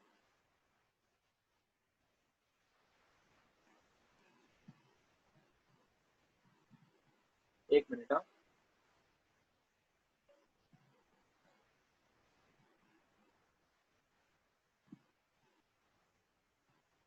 हाँ। तो हमारा टाउ सी क्या है, ये स्ट्रेस है, तो टाउ सी इंटू बी डी अगर कर दोगे ठीक है। तो ये क्या दे देगा हमें, शियर फोर्स, वो shear force which concrete can resist when concrete can resist without shear reinforcement, है कि नहीं। टाउ सी क्या था, वो डिजाइन स्ट्रेस ऑफ कंक्रीट, जो कंक्रीट विदाउट शियर रिइंफोर्समेंट झेल सकता है। तो अगर हम एरिया से मल्टीप्लाई कर देंगे तो क्या हो जाएगा, शियर फोर्स हो जाएगा, स्ट्रेस की जगह हो गया force, which concrete can resist without without shear reinforcement, ठीक है, विदाउट शियर रिइंफोर्समेंट, ठीक है। तो जितना हमारा शेयर आएगा फैक्टर्ड शेयर, उससे हम टाउ सी इंटू बी डी माइनस कर देंगे, तो जितना बचेगा उसके लिए, जो रिमेनिंग बचेगा इसमें माइनस करने के बाद जो हमारा रिमेनिंग बचेगा, उसके लिए हम शेयर रिइंफोर्समेंट डिजाइन करते हैं, ठीक है। शेयर रिइंफोर्समेंट आप उतने शेयर फोर्स के लिए डिजाइन करते हैं जितना शेयर फोर्स हमारा कंक्रीट नहीं झेल पाएगा, ठीक है। समझ लीजिए हमारा टाउ सी इंटू बी डी का वैल्यू आ गया 50 किलो न्यूटन, ठीक है, और हमारा फैक्टर शियर फोर्स जो बीम पे आ रहा है समझ लीजिए वो 100 किलो न्यूटन है, ठीक है। तो हम 100 minus 50 is equal to 50 kilo newton, इसके लिए हम शियर रिइंफोर्समेंट डिजाइन करेंगे, ठीक है। इसके लिए हम शियर रिइंफोर्समेंट डिजाइन करेंगे, ठीक है। अगर समझ में नहीं आया तो आज एक क्वेश्चन करेंगे, हम ट्राई करेंगे क्वेश्चन तक पहुंच जाए यार, तो वहां तक समझ जाएंगे कि कैसे फॉर्मूले को यूज करते हैं और कैसे फिर हम शेयर रिइंफोर्समेंट डिजाइन करते हैं, ठीक है। चलिए, ठीक है, पेज 73 IS 456, यहाँ पे आपका ये फॉर्मूला गिवन है, ठीक है। इस फॉर्मूले को आप पेंसिल से हाईलाइट कर लीजिएगा, ठीक है। सिर्फ पेंसिल ही यूज करना है प्लीज, ठीक है, पेन मत यूज करना, ठीक है। where Bu is the shear force to design load. Design load means given load has to be factored if they are working load, है ना। डिजाइन लोड LSM में कभी भी अगर गिवन है डिजाइन बेंडिंग मोमेंट या डिजाइन लोड, तो हमेशा इसका मतलब है कि वो फैक्टर्ड लोड है या फिर फैक्टर्ड बेंडिंग मोमेंट है, मतलब 1.5 से मल्टीप्लाई करने के बाद, ठीक है। टाउ सी बी डी क्या है, मैंने बताया था आपको, shear resistance of the concrete section या फिर shear force with concrete section can resist without the use of shear reinforcement, ठीक है, ठीक है। चलिए, तो ये पता लग गया, ठीक है। वर्टिकल स्टिरअप देखिए, ये बहुत इंपॉर्टेंट है, ठीक है। स्पेसिंग हम कैसे डिसाइड करते हैं वर्टिकल स्टिरअप का, ठीक है। देखिए मैं आपको हल्का हल्का बता देता हूँ। एस एस मतलब shear force to be resisted, ठीक है, टू बी रेसिस्टेड, ठीक है, ठीक है, इज इक्वल टू 0.87 FY क्या है, हमारा स्ट्रेस जो हमारे उसमें है, शियर रिइंफोर्समेंट में जो स्ट्रेस है वो भी याद है आपका, टेंशन रिइंफोर्समेंट में भी इतना ही स्ट्रेस लिया था हमने 0.87 FY। 0.87 क्यों है, क्योंकि स्टील में फैक्टर ऑफ सेफ्टी होता है 1.5 का, 1.15 का, सॉरी 1.15 का फैक्टर ऑफ सेफ्टी होता है, ठीक है, ठीक है। चलिए फिर उसके बाद क्या है, फिर है ASV, ठीक है। ASV क्या है, एरिया ऑफ शियर रिइंफोर्समेंट, ठीक है, area of shear reinforcement, area of shear reinforcement, ठीक है। और 0.87 FI क्या है, stress in the stress in shear reinforcement, stress in shear reinforcement, ठीक है, into D by S V क्या है पूछेंगे आप। डी बाई एस वी है, मैंने बताया था ना आपको, ये आपका बीम है, ये आपके क्रैक है, तो क्रैक का लेंथ कितना है बताया था मैंने आपको डी, तो इस डी लेंथ में कितने स्टिरअप्स हैं आपके, ठीक है, इस डी लेंथ में कितने स्टिरअप्स हैं आपके, वो आपको बताता है डी बाई एस वी। कैसे बताएगा, डी हमारा लेंथ है और एस वी हमारी स्पेसिंग है ना।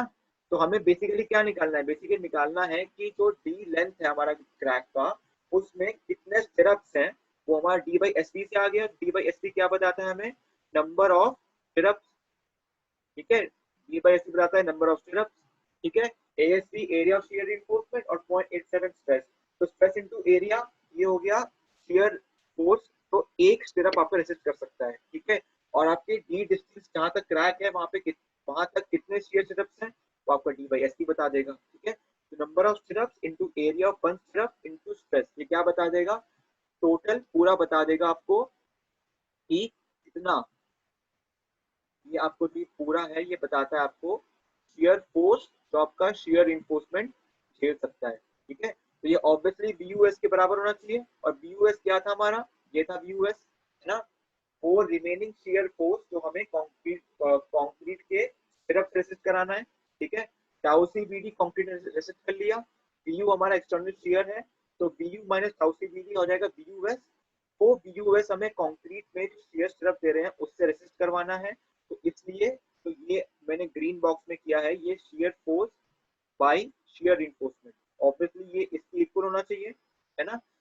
तो इसके हिसाब से हम लोग इस फॉर्मूले के हिसाब से हम लोग स्पेसिंग ऑफ सिरप निकालते हैं, ठीक है। स्पेसिंग ऑफ सिरप निकालते हैं, डी हमें गिवन रहेगा, एफ आई गिवन रहेगा, एरिया ऑफ शियर रिइंफोर्समेंट इसमें हम मान के चलते हैं, ठीक है। ये बहुत इंपॉर्टेंट है, एरिया ऑफ शियर रिइंफोर्समेंट जो है हम मान के चलते हैं कि हम इतना इतना बार यूज कर रहे हैं, इतने लेग्स का यूज कर रहे हैं, ठीक है। लेग्स मैंने बताया था ना, 2 leg, 1 leg, 2 leg, 4 leg, 6 leg syrup होते हैं, तो वो लेग्स कैसे एरिया सिरप के अंदर आता है, कैसे वो लेग्स यहाँ पर यूज होगा वो बताऊंगा मैं आपको अभी, ठीक है।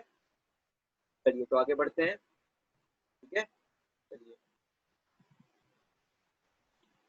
ठीक है, मैंने बताया था आपको, और ये भी बहुत इंपॉर्टेंट है, मैंने बताया था ना आपको, जहां भी शियर इन्फोर्समेंट के फॉर्मूले में एफ वाई आ रहा है, f y can not be greater than 415 newton per m m square, ठीक है। ठीक है, characteristic strength of stirrups which shall not be greater than 450 newton per m m square, ठीक है। ASV total cross section area of stirrup leg, ठीक है। Spacing of stirrup along the length of the member, ठीक है। और D हमारा effective depth है, ठीक है। चलिए तो आगे बढ़ते हैं, ठीक है। बेंट अप बार मैंने बताया था क्या होता है, टेंशन रीइंफोर्समेंट को अगर बेंट अप कर देंगे तो बेंट अप बार हो जाएगा, ठीक है। इसमें ये लिखा है when bent up bars are provided their contribution towards the shear resistance should not be more than half of the total shear reinforcement, ठीक है। इट मींस क्या, देखिए BUS निकालते हैं हम, BUS कैसे निकालते हैं, Bu minus tau C BD, ठीक है। तो U minus tau C B D, तो इसके लिए हमें शियर इन्फोर्समेंट डिजाइन करना है। तो जो बेंटअप बार होते हैं वो लिमिटेड है, कोड ने बोल रखा है कि बेंटअप बार जो है वो BUS/2 से ज्यादा लोड रेसिस्ट नहीं कर सकता, ठीक है। तो जब भी आप बेंटअप बार और वर्टिकल स्टिरअप एक साथ देंगे तो आप क्या करेंगे, BUS/2 के लिए आप बेंटअप बार डिजाइन कर देंगे, ठीक है। बेंटअप बार डिजाइन कर देंगे, और जो रिमेनिंग BUS/2 है इसके लिए आप वर्टिकल स्टिरअप डिजाइन कर देंगे, ठीक है। इसके लिए आप वर्टिकल स्टिरअप डिजाइन कर देंगे, ठीक है। दोनों कैसे यूज करते हैं, ठीक है, वो हम समझेंगे अगर किसी क्वेश्चन में आया तो, वरना मैं खुद ही क्वेश्चन बना के दे दूंगा इसमें आपको बेंटअप बार और वर्टिकल स्टिरअप दोनों करना पड़ेगा, तो मैं आपको एक्सप्लेन कर दूंगा यहाँ पे कैसे करेंगे, ठीक है। कुछ नहीं करना, BUS निकालना है, BUS/2 के लिए आपने बेंटअप बार दे दिया, ठीक है। BUS/2 हमारा क्या हो जाएगा, BUS/2 हमारा हो जाएगा BUS डैश, समझ लीजिए इसका इसका मतलब है BUS डैश, ठीक है, ठीक है। तो यही हमें कोड में गिवन है, BUS dash is equal to ये, तो ऐसे निकालते हैं हम पेंटअप बार का एरिया ऑफ स्टील, ठीक है, ठीक है। ये आपका एरिया ऑफ पेंटअप बार है, ठीक है, पेंटअप बार तो हमारा शियर इन्फोर्समेंट की तरह यूज होगा, ठीक है। अल्फा क्या है हमारा, अल्फा है इंक्लिनेशन ऑफ बेंटअप बार, ठीक है। जैसे एक बच्चे ने मुझे आज पूछा था कि इंक्लिनेशन कितना देते हैं, तो जनरली हम 45 डिग्री का इंक्लिनेशन देते हैं। तो ये बेंटअप बार आया आपका, ठीक है, तो उसको हमने बेंटअप कर दिया ऊपर, तो ये 45 डिग्री पे समझ लीजिए बेंटअप कर दिया, ठीक है। ये जो 45 डिग्री है ये हमारा अल्फा है, ठीक है ना। तो ये अल्फा यहाँ पर यूज होगा, ठीक है। एफ वाई तो पता ही, यहाँ भी एफ वाई आपका 415 न्यूटन पर एमएम स्क्वायर से ज्यादा नहीं होगा, ठीक है ना, ठीक है, ठीक है। BUS dash not greater than, देखिए नॉट ग्रेटर देन BUS/2, ठीक है, बहुत इंपॉर्टेंट, ठीक है। BUS dash not greater than BUS/2, ठीक है, बहुत इंपॉर्टेंट, ठीक है। Angle between the pent-up bar and the member axis alpha is greater than or equal to 45 degree, तो पता ही है आपको, है ना, क्योंकि आपका सपोर्ट पे शियर क्रैक 45 डिग्री पे होता है, और बीच में बेंडिंग मोमेंट की वजह से शियर क्रैक आपका 90 डिग्री पे होता है। तो सपोर्ट से लेकर मिडिल तक आपका जो क्रैक होता है वो 45 से 90 के बीच में वेरी करता है, तो इसलिए हमारा बेंटअप बार का जो इंक्लिनेशन है वो ग्रेटर देन इक्वल टू 45 होता है, ठीक है। वैसे हम 45 पे मानकर डिजाइन कर सकते हैं वैसे तो, ठीक है, ठीक है, बट वैसे बोल रहा हूँ तो बेंटअप बार का जो इंक्लिनेशन है वो 45 से 90 के बीच में वेरी कर सकता है, ठीक है ना, ठीक है। चलिए, all the above formulas are given in clause 40.4 in page 72-73 of IS 456, ठीक है, ये नोट कर लीजिएगा, ठीक है ना। आपका page number 72, 73 and page number 48। ठीक है, ये तीनों पेज बहुत इंपॉर्टेंट है आपके शियर डिजाइन के लिए। ठीक है ना, चलिए आगे बढ़ते हैं फिर।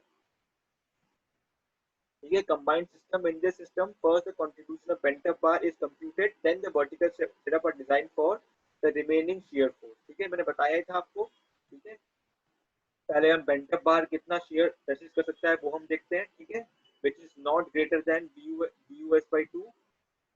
ठीक है ना, और फिर जो BUS है उससे हम ये वाला चीज माइनस करके इस चीज के लिए हम वर्टिकल shear reinforcement दे देते हैं। ठीक है, वर्टिकल स्टिरअप दे देते हैं इसके लिए।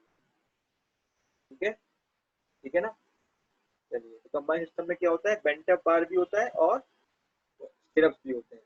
ठीक है ना, चलिए। Critical section for shear design, ये बहुत इंपॉर्टेंट है। क्या होता है कि जैसे आपका ये बीम है, ठीक है, ये आपका बीम है, तो हमारा क्रिटिकल सेक्शन जो होता है, अगर हमारा सपोर्ट पे कंप्रेशन है, ठीक है, अगर सपोर्ट पे हमारा कंप्रेशन आ रहा है, ठीक है, वैसे सपोर्ट पे कंप्रेशन ही आता है ज्यादातर केसेस में। ठीक है, तो हमारा जो यू है, ठीक है, यू कितना लेंगे, जैसे समझ लीजिए सपोर्ट पे हमारा P1 रिएक्शन है, ठीक है, और सपोर्ट से डी डिस्टेंस पे, डी मतलब इफेक्टेड डिस्टेंस पे समझ लीजिए हमारा P2 शियर है। ठीक है, तो जो B2 है, इसको हम, इसके लिए हम डिजाइन करेंगे शियर रिइंफोर्समेंट। ठीक है, इसके लिए हम डिजाइन करेंगे शियर के लिए। ठीक है, तो ये B2 क्या होता है, B2 है हमारा BU जो हम शियर के डिजाइन में यूज करेंगे। ठीक है, तो क्रिटिकल सेक्शन फॉर शियर हमारा D distance from the support, ठीक है, D distance from the support से होता है। ठीक है, D distance from the support से जो हमारे यहाँ पर जो शियर आता है वो होता है हमारा BU। ठीक है, ये आपका पेज नंबर 36 ऑफ कोड में गिवन है कि जब कंप्रेशन होता है सपोर्ट पे तो कहाँ पर होता है क्रिटिकल सेक्शन। ठीक है, और ऐसा क्यों होता है मैं आपको थोड़ा बहुत एक्सप्लेन कर देता हूँ। देखिए आपका क्रैक ऐसा होता है, ठीक है, तो क्रैक डी डिस्टेंस खत्म हो जाता है। ठीक है, तो ये इसलिए हमारा ये होता है क्रिटिकल सेक्शन। ठीक है, ये हमारा क्रिटिकल सेक्शन इसलिए होता है क्योंकि हमारा शियर क्रैक जो है वो डी डिस्टेंस तक, सपोर्ट से डी डिस्टेंस तक आगे तक आता है। ठीक है ना, इसलिए हमारा क्रिटिकल सेक्शन जो होता है वो सपोर्ट से डी डिस्टेंस पे होता है। सपोर्ट से डी डिस्टेंस पे जितना शियर फोर्स होगा बी, उसको हम BU मानेंगे। ऐसे तो आपको अगर जैसे क्वेश्चन में गिवन है, कोई बीम गिवन है, उसमें लोडिंग गिवन है, तो उसकी वजह से आप रिएक्शन निकालेंगे, फिर रिएक्शन के बाद आप डी डिस्टेंस पे भी शियर निकालेंगे, उसको आप मानेंगे BU। ठीक है, उसको आप मानेंगे BU, और इसके लिए आप फिर शियर डिजाइनिंग करेंगे। ठीक है, हर्षित बोल रहा है यहीं पर रुकने के लिए, यहाँ पे रुकना है क्या यार, इसके बाद बस स्टेप्स है, मैं स्टेप्स दिखा दूंगा आपको, फिर हम न्यूमेरिकल कर लेंगे। या तो हर्षित बोल रहा है कि यहीं पर स्टॉप करने के लिए आप लोग बताइए कुछ, एक और एक दो स्लाइड करना है कि यहीं पे रुकना है, बता दो ग्रुप पे। ठीक है, ग्रुप पे बता दो। ठीक है, बाकी critical section of shear designing तक पढ़ लिया हमने। ठीक है, ठीक है, ठीक है, बस एक और इसको बस कंप्लीट कर दूँ, क्रिटिकल सेक्शन वाला कंप्लीट कर दूँ मैं, उसके बाद हम आज की क्लास को स्टॉप कर देंगे। ठीक है, ठीक है, ठीक है, बस ये एक्सप्लेनेशन है उसका जो मैंने आप बताया है। ठीक है, वैसे आपका ये, आपका यहाँ पे समझ लीजिए यहाँ पे लोडिंग होगी। ठीक है, लोडिंग के वजह से यहाँ पर आपको कुछ रिएक्शन आएगा। ठीक है, तो सपोर्ट से डी डिस्टेंस पे, सपोर्ट से डी डिस्टेंस पे जो अपना शियर फोर्स होगा उसको हम BU मानेंगे, और इसके लिए हम डिजाइनिंग करेंगे। ठीक है, मैं बस इस टॉपिक कंप्लीट कर रहा हूँ। ठीक है, किसी को समझ में नहीं आया तो चिंता मत करना, अगले क्लास में फिर से हम ये वाला टॉपिक फिर से रिवाइज कर लेंगे। ठीक है, बस मैं टॉपिक कंप्लीट कर लूँ आपको डायग्राम वगैरह दिखाकर। ठीक है, ठीक है, why distance D? Because the crack which will start from the support will continue diagonally till D distance from the support, and maximum shear stress will be at the end of this crack, which is at the distance D from the support। मैंने बताया था आपको। ठीक है, जो भी आपका shear crack होता है ऐसे ऐसे आपका स्टार्ट होता है ना 45 डिग्री पे, कहाँ पे खत्म होता है वो डी डिस्टेंस पे जाके खत्म हो जाता है वो क्रैक। ठीक है, इसलिए इस क्रैक के एंड पे हमारा क्रिटिकल सेक्शन होता है। ठीक है, इस क्रैक के एंड पे हमारा क्रिटिकल सेक्शन होता है। ठीक है, ठीक है, बाकी बस मैं आपको एक डायग्राम बना दिया है यहाँ पे। ठीक है, ये लास्ट स्लाइड है। ठीक है, तो ये आपका सपोर्ट है, समझ लीजिए ये आपका बीम है, ये आपका बीम है। ठीक है, आप बिल्डिंगों में जाएंगे ना तो ऐसे ही बनता है एक्चुअली बीम कॉलम। ठीक है, ये आपका कॉलम है। ठीक है, तो कॉलम आपका बीम पे सपोर्ट की तरह काम कर रहा है। ठीक है,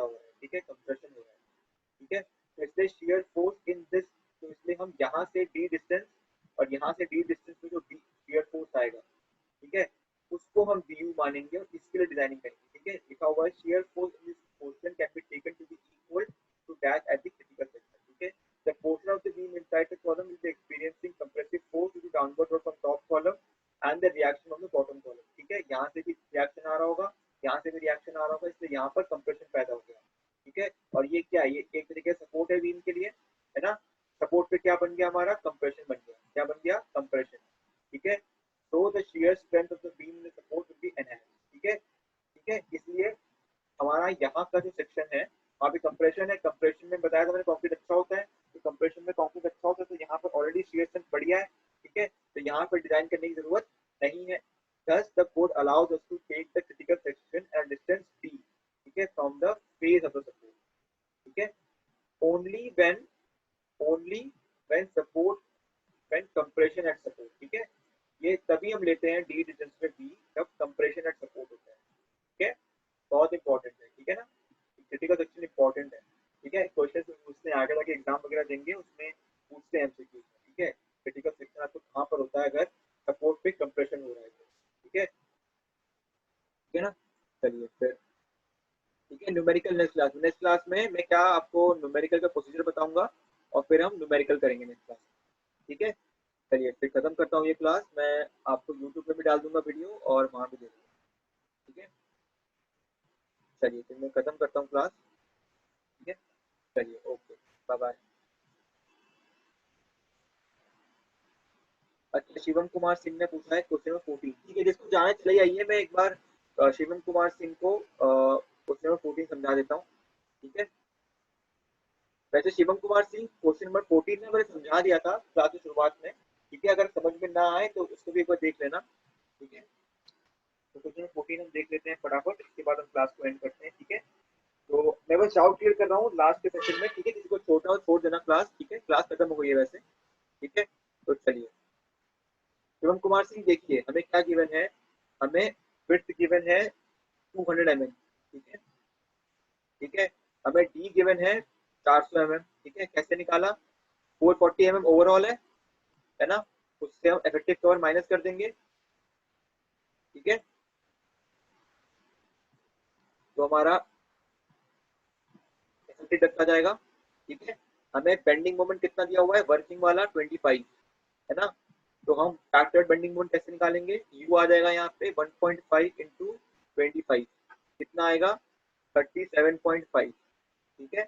अब देखो हमें ये पता लगाना है कि अंडर इनफोर्स्ड है, ओवर इनफोर्स्ड है और बैलेंस्ड है, ठीक है, वो कैसे निकालेंगे हम, देखिए एक्स निकाल नहीं सकते क्योंकि हमें एएसटी पता नहीं है, एएसटी पता नहीं है हमें, तो एक्स तो निकाल नहीं सकते, तो हम क्या करेंगे, bending moment limiting, limiting bending moment निकालेंगे, वो क्या होता है जहां पर X U tends to X limiting, है ना, तो बेंडिंग मोमेंट लिमिटिंग हो जाता है हमारा, तो Fe415 स्टील है हमारा और कंक्रीट क्या है हमारा M20, ठीक है, ठीक है, Fe415 के लिए एक्स लिमिटिंग की वैल्यू क्या होती है 0.48D, है ना, तो उसके हिसाब से मैंने आपको शॉर्टकट फॉर्मूला बताया था एमयू लिमिटिंग का, क्या होता है 0.138 F C K into B D square, ठीक है, एफ सी के पता है, M20 है, बी पता है, डी पता है, तो इससे हमारा एमयू लिमिटिंग जो आएगा, जो सिंगली रिइंफोर्स्ड बीम डक्टाइल वे में कर सकता है रेसिस्ट, वो क्या आएगा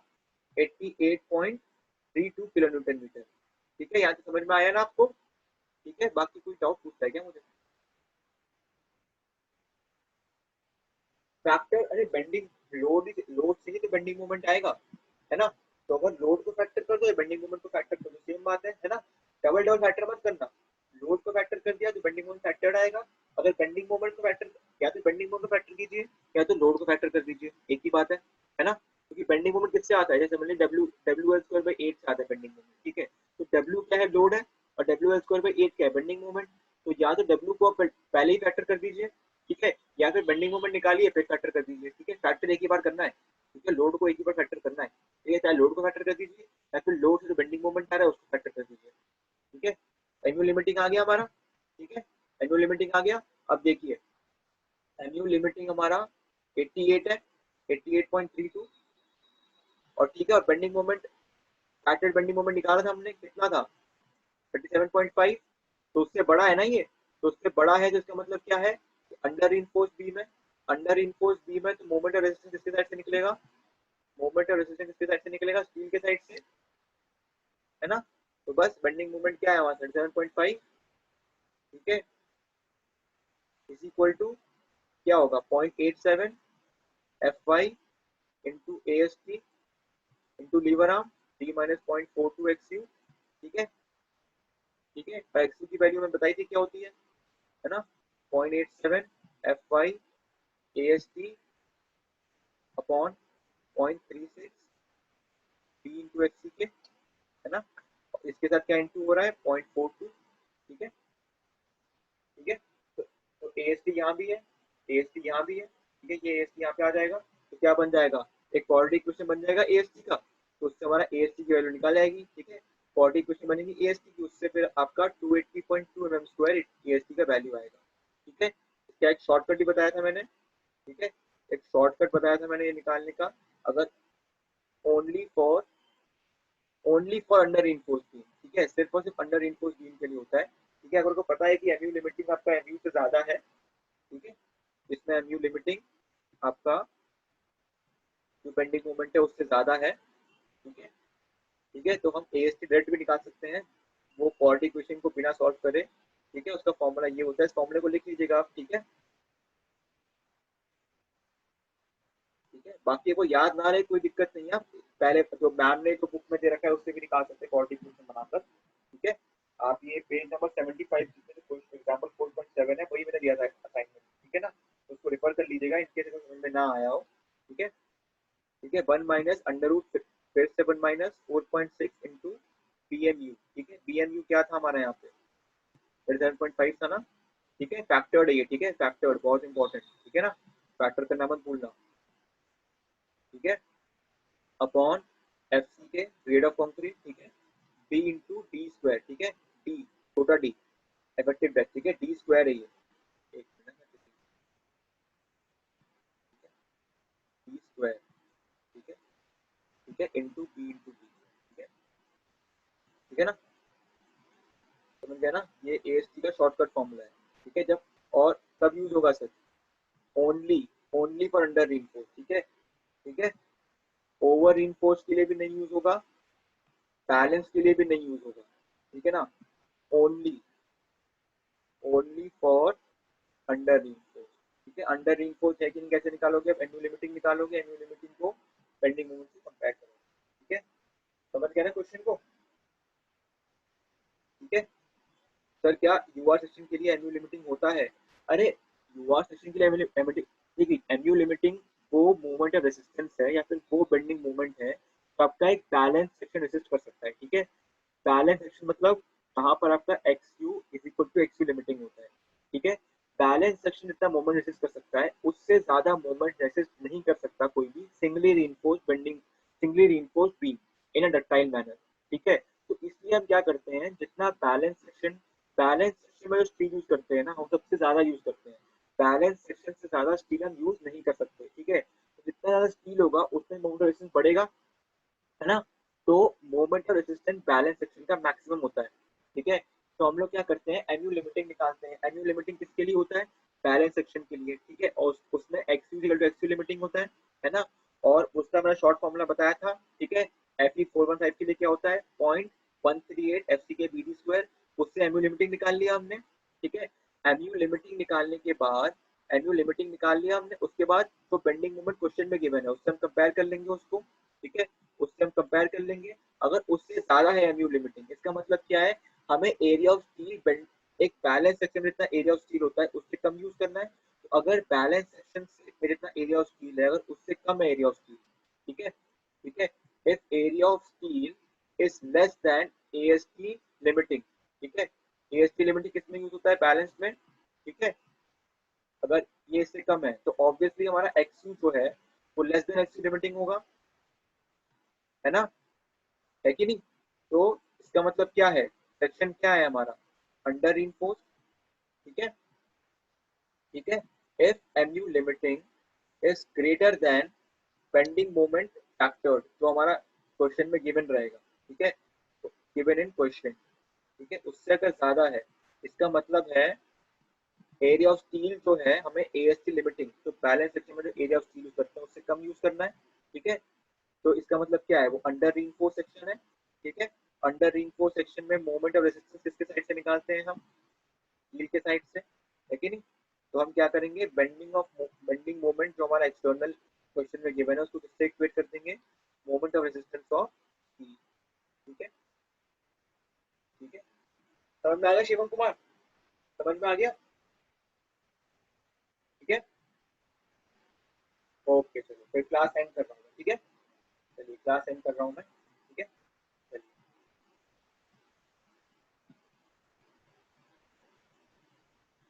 हाँ प्रिंस राज, बोलो बोलो बोलो।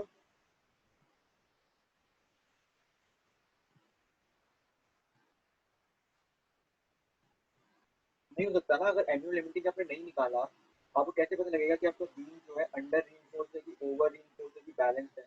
अंडर रीइंफोर्स्ड के लिए moment of resistance of steel use करते हैं, है ना? बैलेंस के लिए कंक्रीट या स्टील कोई भी यूज कर लेंगे। और ओवर रीइंफोर्स्ड के लिए हम मोमेंट ऑफ रेजिस्टेंस कंक्रीट के साइड से निकालते हैं। तो जो बेंडिंग मोमेंट जो एक्सटर्नल गिवन है वो किससे इक्वेट करेंगे, है ना? किस फॉर्मूले से इक्वेट करेंगे, कोई चीज को पता लगेगा ना, है कि नहीं? ठीक है, चलिए। प्रिंस आज बोलता है मुझे बैक स्लाइड दिखाने के लिए, एक मिनट है, मैं स्लाइड खोलता हूँ पहले से। ठीक है, हाँ हाँ, देखिए भाई।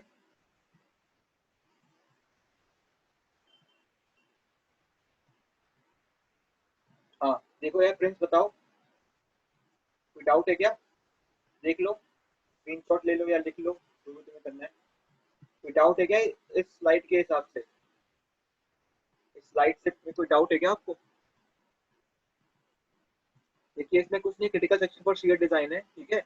आपको समझ में नहीं आया तो अगली क्लास में हम करेंगे इसको डिस्कस, ठीक है। ठीक है, इसमें कुछ नहीं है कि आपका, अगर समझ लीजिए आपको कोई लोडिंग गिवन है और लोडिंग से आपने रिएक्शन निकाल लिया, ठीक है, तो जो रिएक्शन है उसके लिए डिजाइन नहीं करेंगे आप, ठीक है। अगर आपके सपोर्ट पे कंप्रेशन है, अगर सपोर्ट पे कंप्रेशन है तो हम क्या करेंगे, सपोर्ट से डी डिस्टेंस पे जो शियर होगा, तो डी की वैल्यू आएगी, उसको हम बी यू मानेंगे, ठीक है। और इसके लिए इससे हम टाउ बी, फिर B U minus tau C B D, इस वाले शेयर के फॉर्म, इस वाले शेयर की वैल्यू से करेंगे, ठीक है। और इस शेयर की वैल्यू कहाँ पर होगा, D distance from support, D distance from the support, ठीक है। ये कब होगा, सिर्फ और सिर्फ तब होगा जब सपोर्ट पे कंप्रेशन है, ठीक है। तो सपोर्ट पे कंप्रेशन है, ठीक है, समझ गए ना?